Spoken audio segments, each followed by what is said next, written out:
Donald Cerrone versus Alex Morono takes place this weekend on the main card of UFC Fight Night Vegas 26, Rodriguez versus Waterson, and I can't wait to see Donald Cerrone back in the octagon one more time. Really looking forward to this. Donald Cerrone, he was supposed to be taking on Diego Sanchez. Alex Morono steps in on short notice to save the day. Thank you, Alex Morono. He stepped in yesterday. It's not the first time he's done this. He stepped in with Anthony Pettis not too long ago as well to add to another card back in December. Now he's back in action again. Thank you so much, Alex Morono, because without Donald Cerrone on this card, don't get me wrong, the card this weekend is actually really underrated. It just does not have that big marquee name on the card, and Donald Cerrone really does add a little bit of value to the card. He's going to bring some of those casual fans over. He's a known name in the MMA community. I'm so glad that we got him on this card rather than being rescheduled again, because that would leave this card a little bit empty, although there are some really good fights on this card. Donald Cerrone versus Alex Morono on that main card really does complete it this weekend and make it actually quite decent. I'm really looking forward to this one. Of course, Diego Sanchez was the original opponent for Donald Cerrone for this matchup.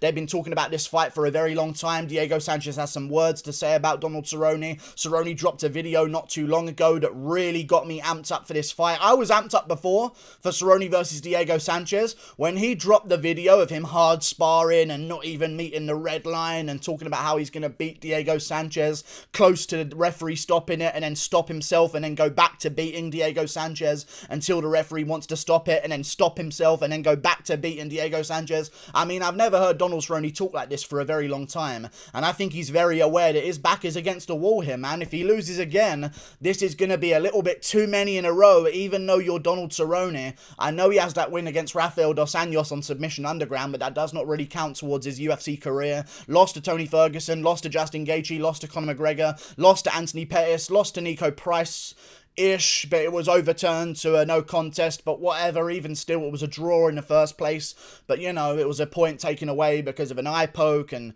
Nico Price was kind of beating Donald Cerrone up in that first round, so it hasn't been looking too good for Donald Cerrone recently.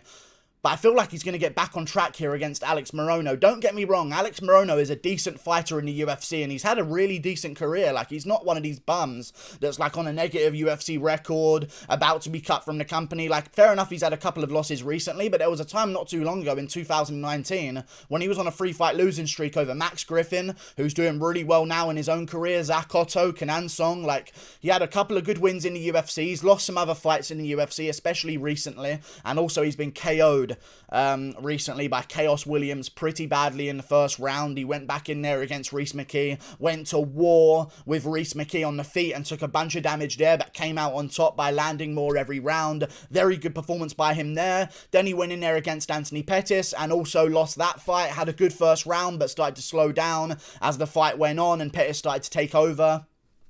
Come the third round, Pettis is landing wheel kicks to the head and rocking Alex Morono all over the place, and that's just a little bit more concussive damage. I don't like that coming into this Donald Cerrone fight, man, especially for Morono to take this fight on short notice. Fair play. He may be in camp for a fight or just getting himself ready for a potential anything to happen in the welterweight division where he can get himself a fight. Maybe he is in good shape, but even when he is in good shape, I don't see him beating Donald Cerrone. If you can't beat Anthony Pettis at 170, listen, I'm one of the people that think Donald Cerrone beat Anthony Pettis at 170. I thought Cerrone edged out the first 2 rounds of that bout. Either way, I still think Moreno's going to lose to Donald Cerrone. On a full camp, I'd pick Donald Cerrone to win.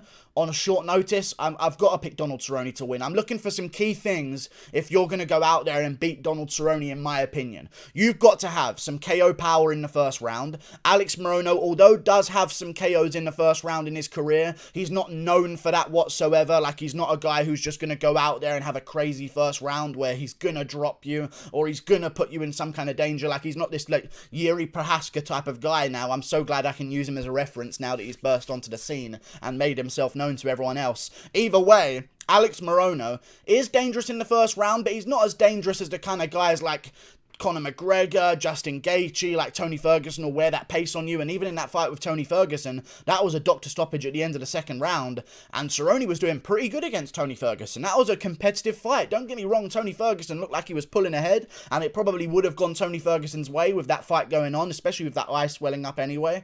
But He did quite well against Tony Ferguson, and that shows me that with guys who don't have that quick KO ability in the first round, Cerrone can survive and still do good in the later rounds of these bouts. I don't know what's happening to my left eye right now, but there's a problem with it, and it's finally finished. Thank God. Moving on. So what was I talking about? Alex Morono does not have a really terrifying first round ability. He has grappling ability in the first round, and that's something that he did try and use against Anthony Pettis, and he has used previously in his career against Josh Perkham. He's got a first round submission against Derek Krantz on the regional scene, who's not a bum. Like, he made it to the UFC, had a couple of good scraps here and there, rocked Luke Kay in round 1 of their fight, but even still, he does have some first round finishes, some by submission. I'm not betting anybody ever to submit Donald Cerrone. I'm going to go out on a limb and say that it's never happened in his entire career. I'm just going to guess that right now.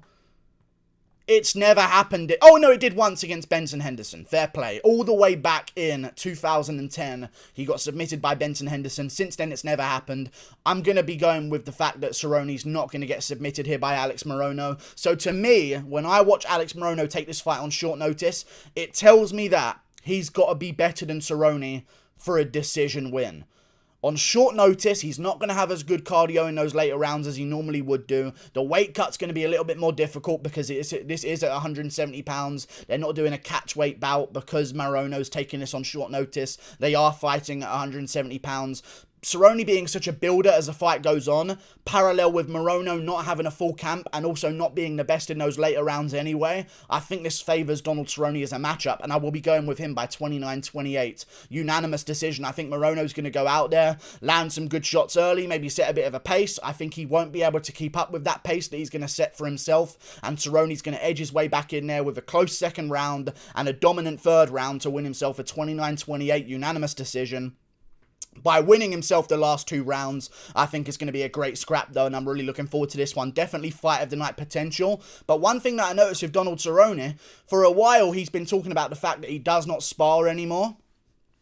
No sparring whatsoever, maybe some light contact stuff just to place your shots where you want them to go and just get into the mood and get into the swing of things against guys with shin pads on and stuff like that and big gloves. No hard sparring for Donald Cerrone for a very long time. He has recently started hard sparring again, and I know exactly why he has, because as I said at the start of this video, his back is against the wall.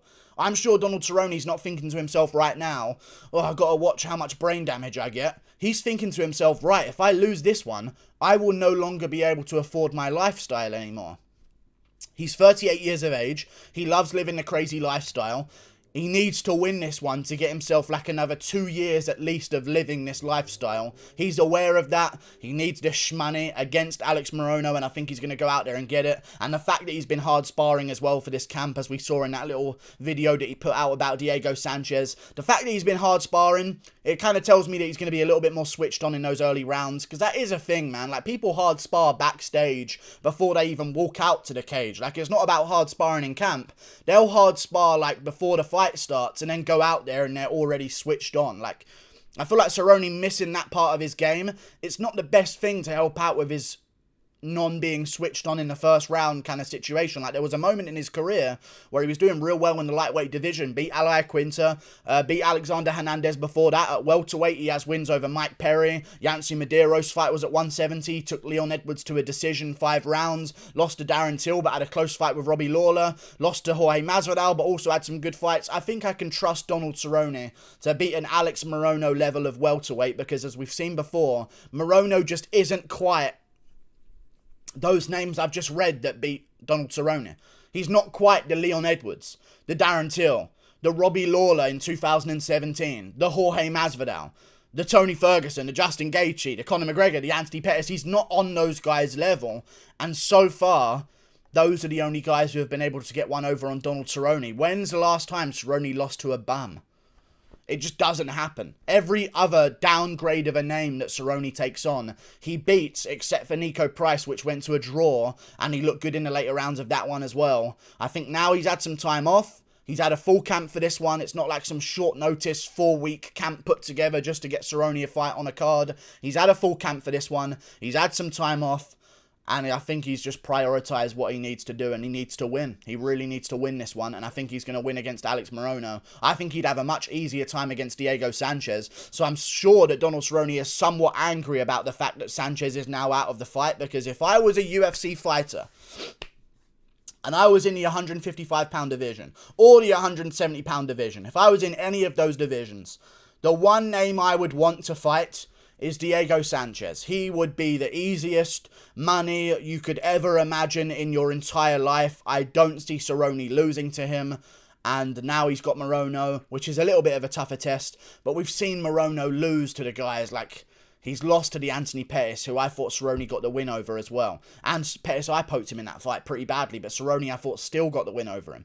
Also, Alex Morono lost to Chaos Williams. We don't know how Cerrone would do against Chaos Williams. In fact, I think Chaos Williams would be a pretty dangerous matchup for Cerrone with that power in the first round. But either way, we've seen him lose to Nico Price, Alex Morono. So where Cerrone, at the end of his long career of wars, was able to weather the storm of Nico Price in the first round, Alex Morono was not in the second. They had a good scrap back and forth. I remember a punch was after the bell or something like that, but it was a bit of a weird situation. It was like the stoppage was made after the bell was over, and the punch was a little bit after the bell, but Nico Price already started winding up before the bell sounded. They overturned it to a no contest. Either way, Nico Price KO'd Alex Morono in the second round of a street fight, or a MMA fight in a cage, whatever you want to say about it. I think Donald Cerrone wins this one for sure. And if he does win this one, we'll look at matchups for him to be in next, because there are a bunch of names outside the rankings in the welterweight division that I would love to see Donald Cerrone take on. And if Donald Cerrone does win this weekend